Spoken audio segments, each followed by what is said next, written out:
Those are the things that are most important, is making sure that you set a strategy that is really year round, that you're looking at how you're going to measure the success, what your goals are, how do those align with the additional brand that you're working with. Again, across sports, as lifestyle, et cetera, is very similar in the sense that you have these pillars that you need to hit.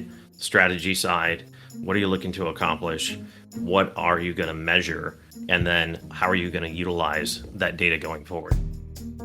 Welcome to What Gets Measured, a Ninja Cat podcast about marketing, performance management, metrics, and effectiveness. Because what gets measured gets managed. I'm your host, Jake Sanders.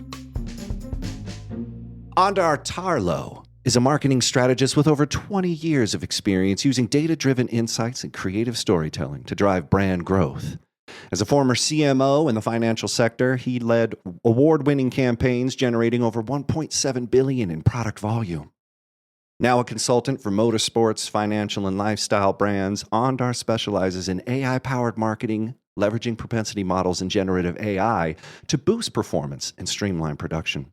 He's involved in community building. He cares about the youth, and he's here today to talk about leveraging data in automotive and lifestyle marketing. Ondar, welcome to the show. Jake, thank you so much for having me a part of your show. I'm very excited about this topic, very passionate about marketing and philanthropy. So I'm very interested to get into it. I love it. Let's just jump right in. I wanted to talk about data and speed. You know, hearing the motorsports thing, I was like, all right. And then a lot of agencies are saying they drive at the speed of business. So you've worked with a lot of these high performance brands in finance and motorsports, two places where key speed is critical. How do you balance the need for fast decision making with ensuring data accuracy and strategic depth in marketing efforts? Oh, that's a big one. Just take your time with it. I know, absolutely. I mean, speed and precision they're not just a nice to have in marketing anymore, right? They're essential. And it really starts with the prep work, right? So depending upon what you have available to you as far as data is concerned, data is really the key. And working with teams, so I've worked with teams in the past, business intelligence teams who are very good with data. And I've also worked with teams who have a lack of data. And there's definitely a difference in terms of the performance on the marketing side based on the data that you have. Seems obvious, but not all companies' data is created equally. And the need for clean data is critical. And part of that also comes with doing that prep work and identifying with who you're working with and the leadership in terms of the definitions of what you're talking about. Because data can have a lot of different interpretations. And if you don't agree on a definition, you're going to have issues later on, right? Can we talk about definitions really quick? How often is that the case that this means something to this person and it means a totally different thing to that person? How often is that happening? It happens often. It also depends on what the viewpoint is. Is the viewpoint coming from the finance team? Is it coming from marketing? Is it coming from the operations team? And so that's really where you have to sit down and partner up with your colleagues at each level and making sure that those that have the most intimate knowledge as far as the data are in that conversation. They've got a seat at the table. So it's not a secondary step. It's really the first step that you take is really having that roundtable discussion and making sure that you've got definitions and you're able to debate it and everyone's input is of value. And then you take that, synthesize it, make sure everyone is in agreement, and then move forward. I mean, and you have to have this conversation before you put tech on, before you put anything, right? I mean, like, have you been at the table, those roundtable discussions where people are going back and forth? Have you seen those things? And how do people land those planes? Like, I appreciate the point. If it's coming from finance, if it's coming from the C-suite, if it's coming from marketing, it's a different flavor when you bring it to the table. Can you talk more about like that political intertangling and weaving? Sure. I mean, each person at the table has various motivations. What you need to sync on is what is the overall strategy of the company. If you're syncing on the strategy of the company and that's set forth typically by the C-suite, obviously the CEO and board and others, you need to be able to align with that, with everything that you're doing. So it's not something where you have a situation where the right hand doesn't know what the left hand is doing, right? It's that everyone is in agreement. Okay, this is the agreed upon strategy. This is how finance is going to support that strategy. This is how marketing is going to support that strategy. But there's linkage across those groups so that you can have these discussions regarding data and definitions and come to agreement. And the environment, it can be very challenging for sure when you're having those conversations, but that's a good thing. It is rare and typically not healthy if everyone is agreeing right off the bat. Debate is a healthy thing to have in the C suite, and you need to be able to have the information to back it up. So opinions are always there, but you need to have the data to be able to take a look at it. And that's why you need someone who is intimate with that data and need to have that the leader of that team available as well. And does it tend to be that there's one person like this champion? I think a lot of people are feeling like, oh, do I need to be the champion, or I'm waiting for the champion to show up? Do you find that it's usually just one kind of a Spartacus person who's taking this on? That does happen depending upon what the topic is. Right. From a marketing standpoint, typically it's marketing that's leading the conversation, but marketing is not necessarily the end decision maker in a silo. And that's really key, is not to have that silo effect. It's that you're making a decision, and if you ultimately are the decision maker, you need to make that decision, but you also need to make it when you have the right information. Not at all times are you going to have the perfect information, but you need to have information that you're confident about. You need to make sure that you have a single source of truth. That's talked about a lot. That's typically a buzzword around the table, but it's critically important. That single source of truth is what your team is going to rally around and is always going to bump up against when they're looking at performance as far as a campaign is concerned. Yeah, one of the things you just said is like the source of truth will be the thing people go around of. Will kind of collect around. Well, whatever they collect around is your source of truth. So there's like another inverse here. Like if you're not thinking of it as, you're right to mention single source of truth. Is it true? No, it's something that you have come together to understand as what you need. And I think maybe if you don't have that conversation, like we said earlier, then whatever they're gathering around is your truth. Do you see some people saying like, oh, we gathered around the wrong truth? Does that happen a lot?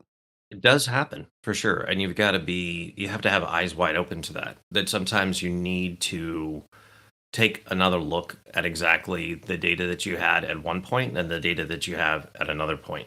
The clean data, that single source of truth, is so critical to be able to make decisions, but you also need to be honest around the table. And if you're pursuing a specific goal and that goal is not working, you need to reassess that and you need to be able to pivot. You can't stay married to something that's not working. Yes, and we've seen the divorce rates out here. It's okay. It's okay to make a split. I think people are like, we'll just make it work until the business gets into high school.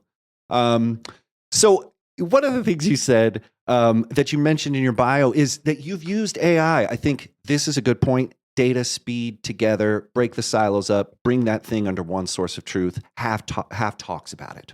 I think that's great. Now we're talking about AI. You have worked with AI. You've used it to improve campaign performances by, many X propensity models. Can you talk some of the ways that you used AI with some of your clients, and then they had that data thing handled? How did AI help take it to the next level? Sure. Again, well, a lot of it started with working with the teams that are responsible for making sure that the data is clean, and then utilizing their efforts, working together with them to develop those propensity models, utilizing AI. So in the past, we've used AI for things, as simple as email campaigns as a testing point. Sometimes email campaigns, especially with your own data, so your own customers, is a very easy angle of entry and a low cost angle of entry to test it out. You test it out on a subset of population. You look at an A/B test between, obviously the group that you have as part of the AI propensity model, and then another group that you're using, let's say standard filters that you would do traditionally, and see how it works.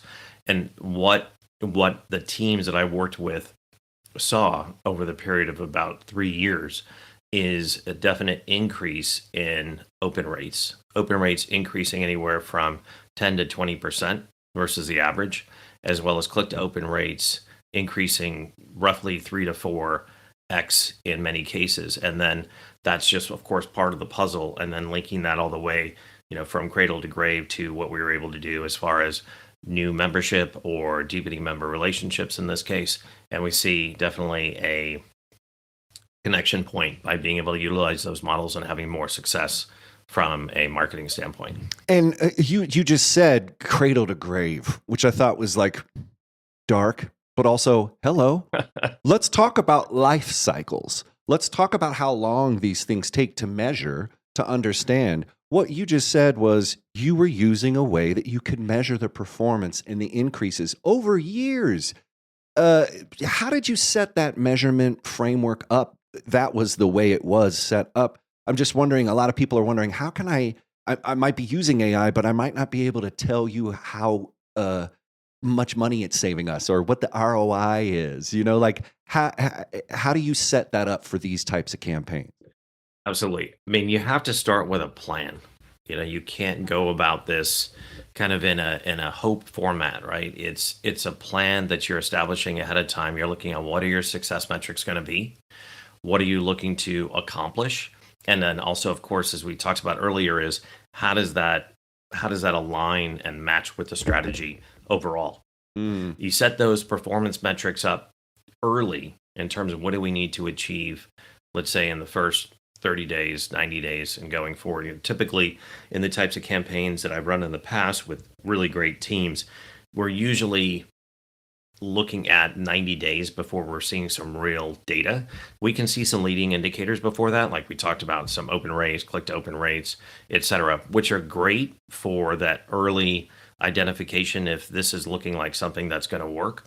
But you also need a certain amount of time to play out. And I think that's also a critical piece is you need to have quick patience is probably the way that I would term it, in the sense that everybody wants information immediately, but you need a certain amount of time for the campaign to develop in order to really identify, is it hitting the mark or is it not? And if it's hitting the mark, great. How do we double down on that and move forward? If it's not, what do we need to tweak? And then what do we need to replicate and refine from there?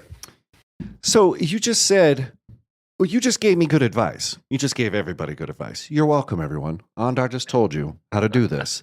Now, I'm pretty sure those people have said, I've heard that before. And then I've read that blog before. I've been to this marketing conference before. I've heard a previous boss tell me this same thing. What? Everyone knows how to do it. Why aren't they doing it? What do you think is these barriers? Like, your advice is great. It is the good advice. Why aren't people doing it? I think there's many reasons. Some can be technology issues, right? What does the tech stack look like that they have from a marketing standpoint, and is it truly gonna deliver? Do they actually have clean data? I mean, I've worked for companies both large and small, and it's not necessarily the size of the company that determines whether or not you've got that data. And I've been surprised both in a positive and a negative way in terms of what data is available to the marketing team or the sales team. And so that's, I think, where one of the roadblocks is having confidence with the data to be able to then be able to develop these types of campaigns and be able to move forward. It's not something that you go into lightly, and you need to make sure that you have the right expertise, on the data side, on the marketing side, and then all the way down the funnel. My man, that's so great. Ugh. It's like you've talked about this with people before. I'm almost like, is this guy a consultant? Is he great? He is. Let's get back into more of the verticals that you're talking about. Sports teams, lifestyles, motor sports. Like, talk to me about like where that is now. I think we're feeling that there's a lot of fractured media, but then there's a lot of like passionate communities. So I guess I would like you to talk about like partnerships and just kind of the state of the union right now as you see it for motorsports, lifestyle. Like, are we in an AI shift? Are consumer behaviors changing? Like, just give us like a state of the union.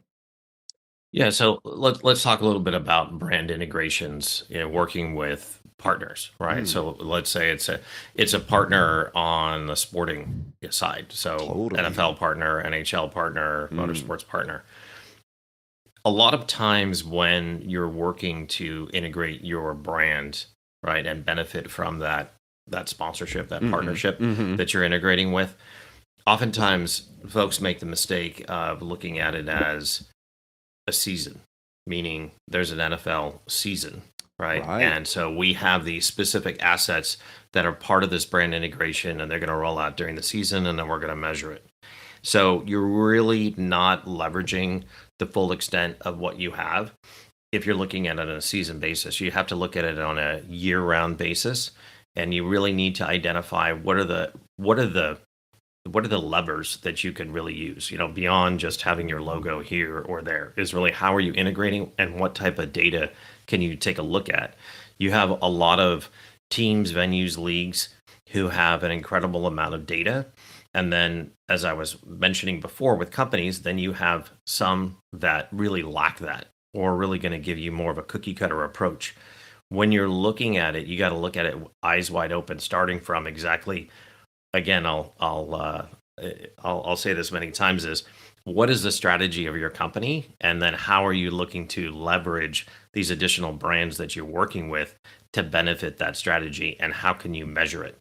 So going in and being able to decide, okay, we have a strategy for growing customers. Okay, excellent. How are you going to measure that? And then how do you see that strategy being benefited by working with this other brand? Mm.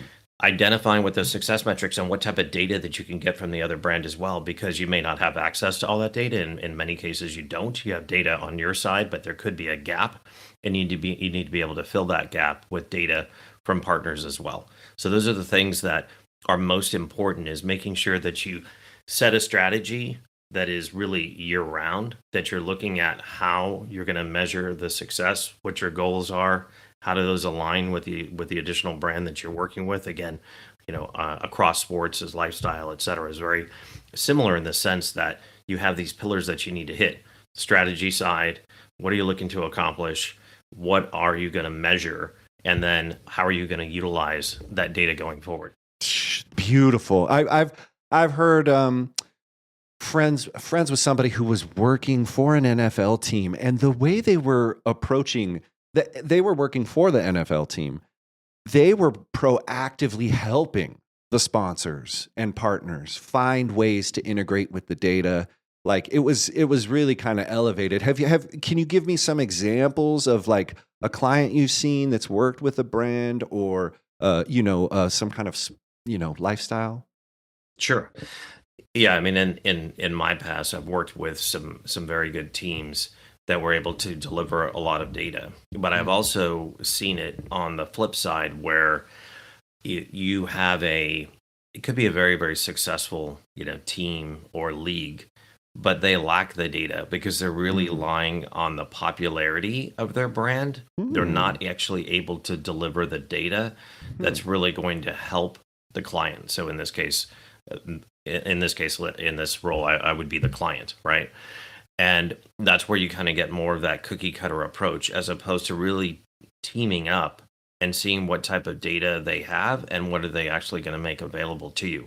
And so those situations exist now, right? You can have very, and I won't mention names, but let's just say you could have a very high caliber sports team that you would think, wow, they're going to be the most sophisticated out there. They've got a high value brand, it's global.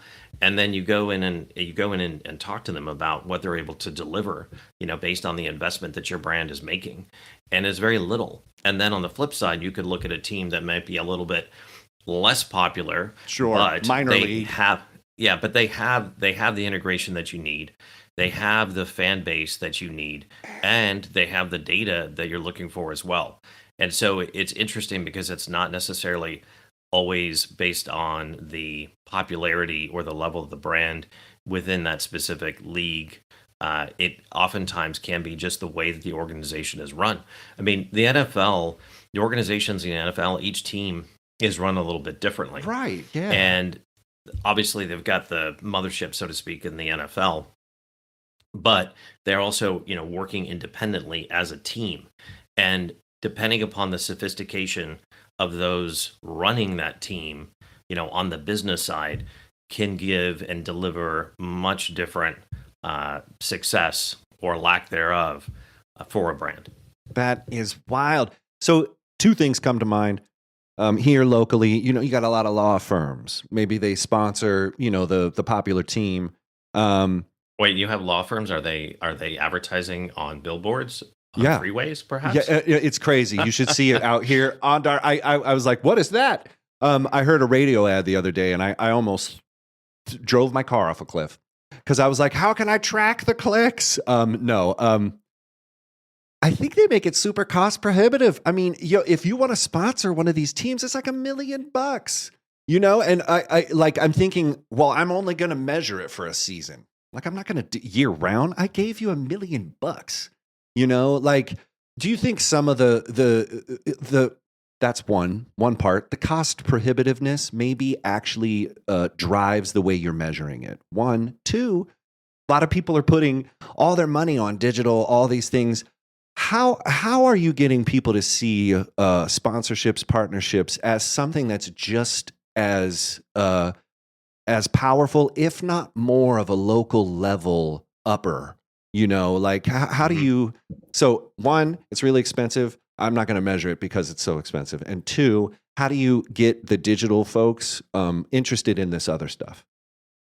Yeah. So, if you're working with a team or a league or similar, nowadays they've got to have a developed digital aspect to their business, because that's how they're able to increase, their fan base. That's how they're able to increase revenue in many cases. So they have to have a developed social media presence. Mhm. If they don't, that's a red flag right there. Yeah. Because if you're only relying on folks that are at a game physically, you're losing out on a massive amount of population that you can draw on prior to the game, prior to the season, all the way during the season, postseason, and year round. And that's really what the digital side delivers. The social media aspect is probably one of the most powerful there can be as far as digital. Sure, you can have a banner ad on a website on a team.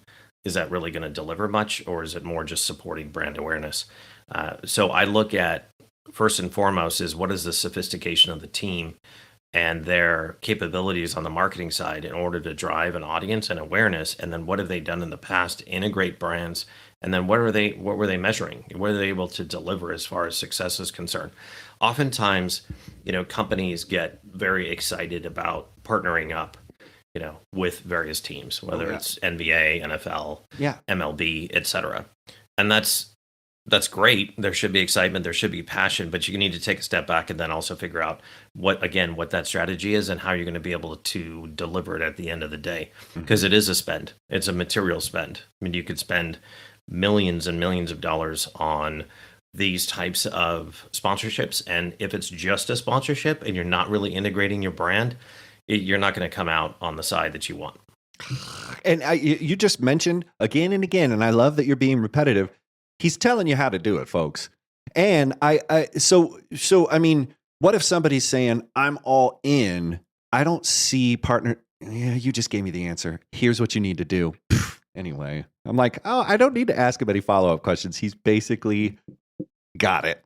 The other point I would make on talking about brand integrations and working with other brands is there's oftentimes an opportunity for mutual benefit on the business end as well. So let's take an example that I have in my recent past as far as banking is concerned. Mm-hmm. So if you're working with a team, whatever level that team is, they typically have banking needs, right?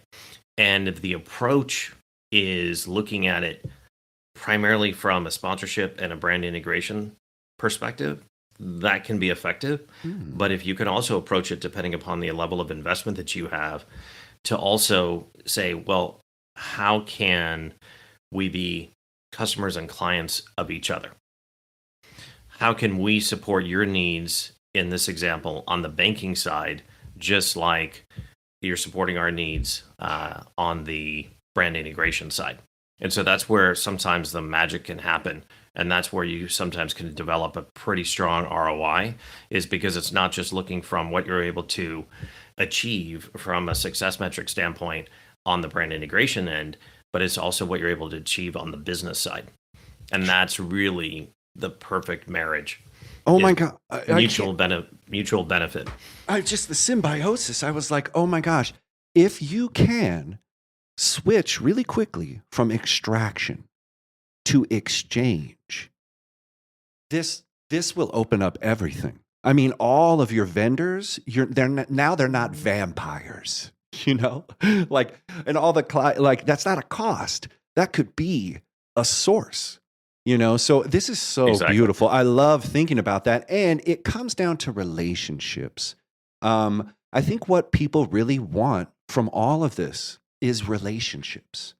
And this isn't even on here, but can you tell me, like, how do you feel about relationship making, maintaining, curiosity for how I can make relationships happen? I mean, I'm really feeling like this might be something here. Do you have that consciously applied, saying that I'm going to think about relationships, partnerships? What do you think? Marketing just wants relationships. And what's going on? Like, why are we so bad at holding down relationships? Yeah. So in this case, you're talking about relationships with your brand partner. Yes, I am not talking. We are not going off on interpersonal relationships. No. Yeah. So that's critically important. I mean, I think we all know that, you're able to do more successful business with people that you have a good relationship with, right? You may not be best friends, but you've got a good relationship. You understand how support on both sides is going to deliver success. And so that relationship building is really critical, especially, really at the outset, right? Who are your contacts going to be in the example we're talking about? Who your contacts going to be, on the team side? And does it change? Are the people that you're first talking to at the table at one level, just like an agency, right? At one level. But then when you actually go to complete the contract and you're starting to work, you're working with a whole different set of people. Yeah. Which is, of course, a red flag as well. So you have to ask those questions up front in order to develop that relationship and make sure everyone's on the same page. Who is the brand integration team? Who is the corporate partnership team that I'm going to be working with? Who are they made up with? What are their backgrounds? And then if that fits, meeting those folks, developing the relationships really can deliver a lot as well, because you have a contract, you have an agreement, you have a set of assets that are going to deliver year round. And typically in a multi-year agreement, whether that's 3 years, 5 years, 7 years, or more, Right. And there's people behind or a part of each one of those assets, and they need to be able to deliver those. When you're developing a strong relationship on both sides, oftentimes the more astute partners that you're working with will over deliver, and they'll over deliver on those assets because they want to keep you happy, right? And they know at some point there's going to be a renewal. And through that contract experience, another piece of it that I'll just throw in here, which is really important, is, nowadays, especially in marketing, and we've seen this occur obviously again and again as far as technology is concerned, and what the public utilizes is it's important in your agreement to see if you can work on essentially taking a look at it midstream. So if you've got a 5-year agreement, can you build something into the agreement where you can look at the assets and refresh those assets and have the flexibility to do so midterm in the agreement, because media may change, right? If you had a 20-year agreement and that agreement, started in the year 2000, and then social media exploded and you had no way to leverage social media, you'd obviously be at a big loss. Wow. So now fast forwarding that to the present time, those on the marketing side, those on the brand integration side, realize that things move quickly. And being able to have that ability and that flexibility is part of forming a good relationship. And that's going to be something that shows opportunity and then success on both sides. And so that's a key piece. So if somebody feels like I'm good at maintaining relationships, do you have, like, is there some kind of something like what you just said? Is it's curiosity, And what I'm noticing is what you were saying. I was like, oh man, all the instances of churn that I can think of in previous, companies that I've worked with, it was when relationship status changed. That tends to be a big reason. And another reason is when they come to a moment in their contract renewal, they're like, what is this? And you're like, do you remember? You don't remember, I guess, 2 years or a year ago signing that. So such good advice. But I really like that we landed at this part of saying maintaining curiosity and integrity, dynamic relationships. They're going to change. You have to set them up straight. You have to be straight with each other. And then you have to be curious.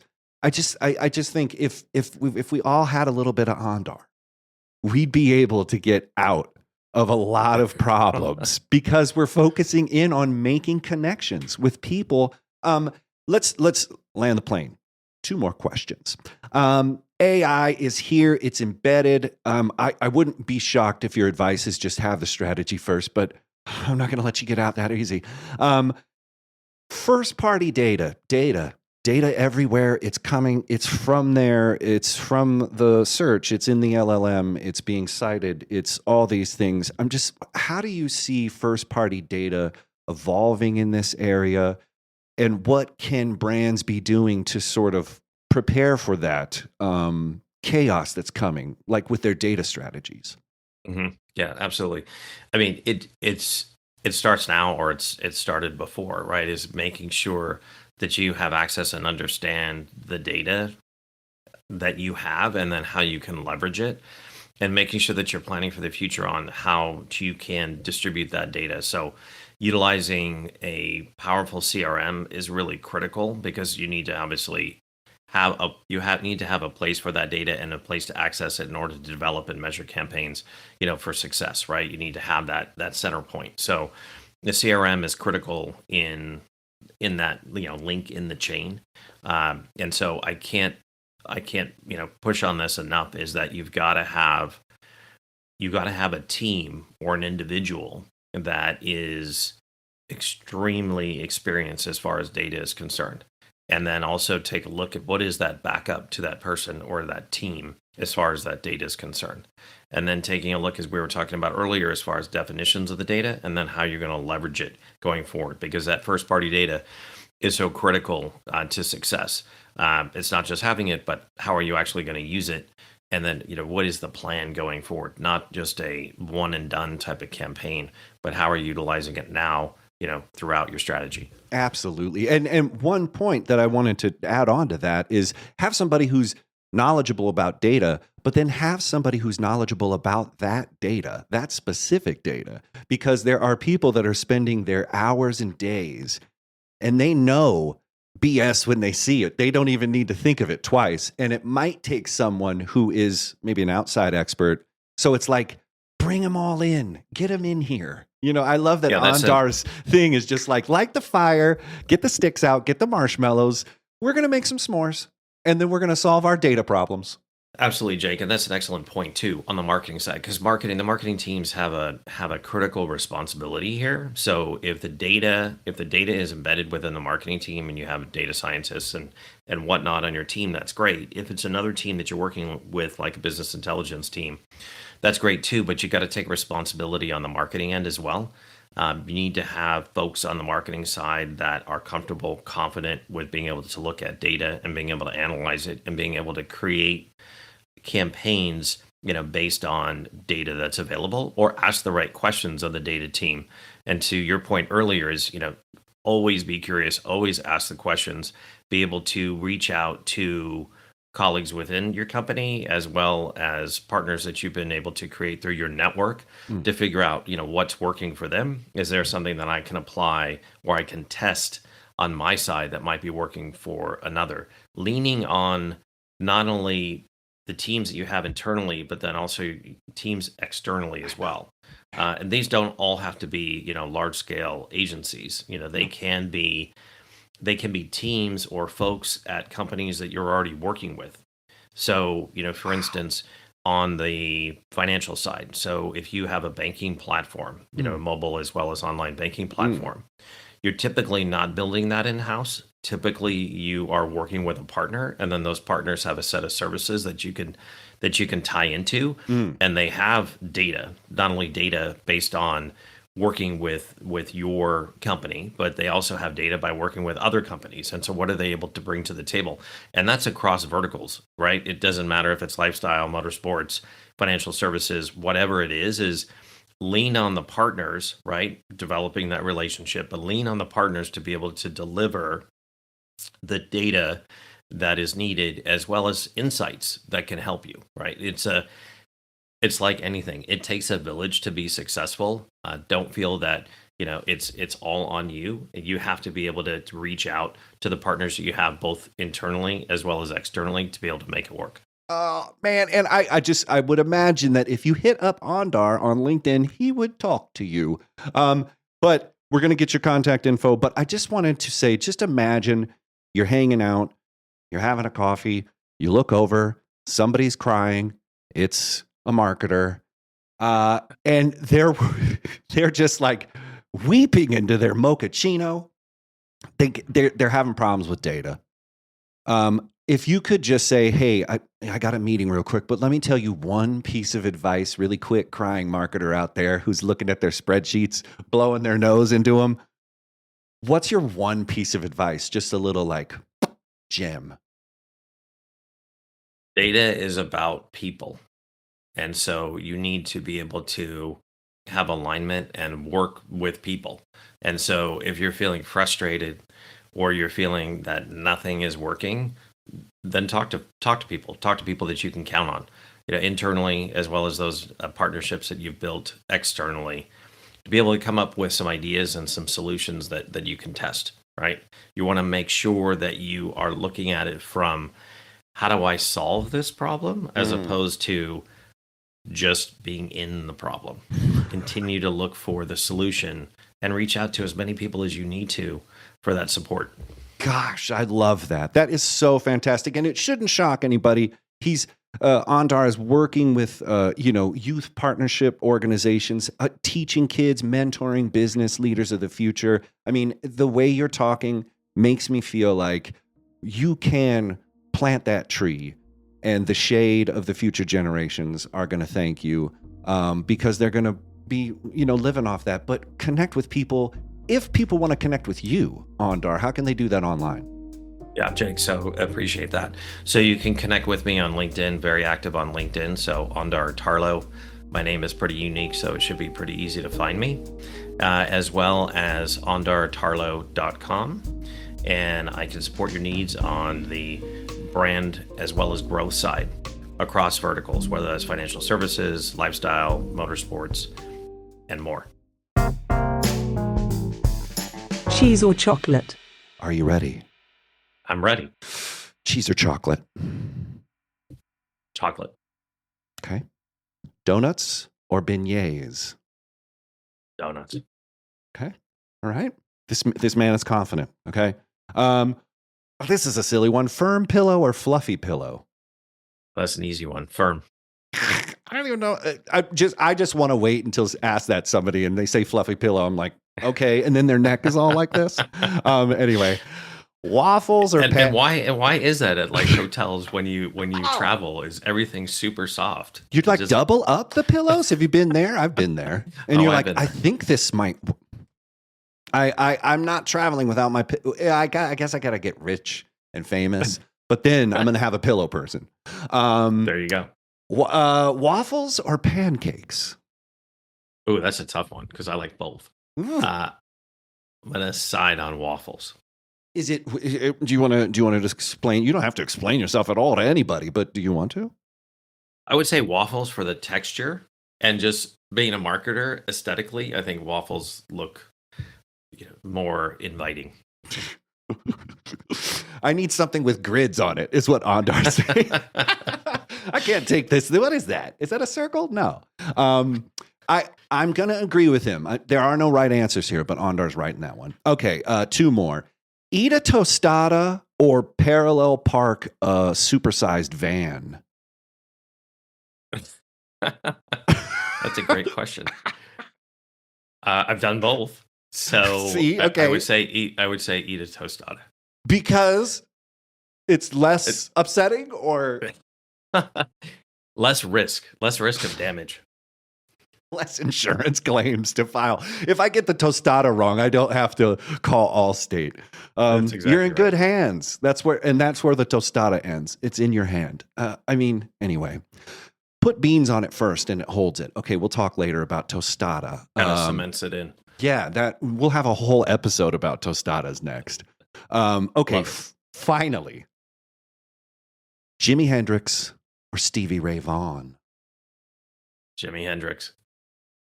I mean, just cuz, right?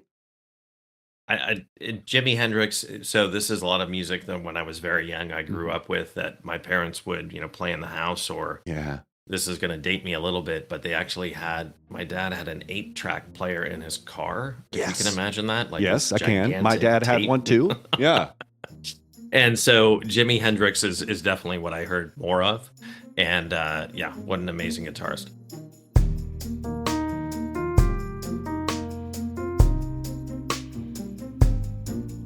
What Gets Measured is a Ninja Cat podcast. Please rate and review the show wherever you find your podcasts. Share this episode on social. And visit us on the web at ninjacat.io.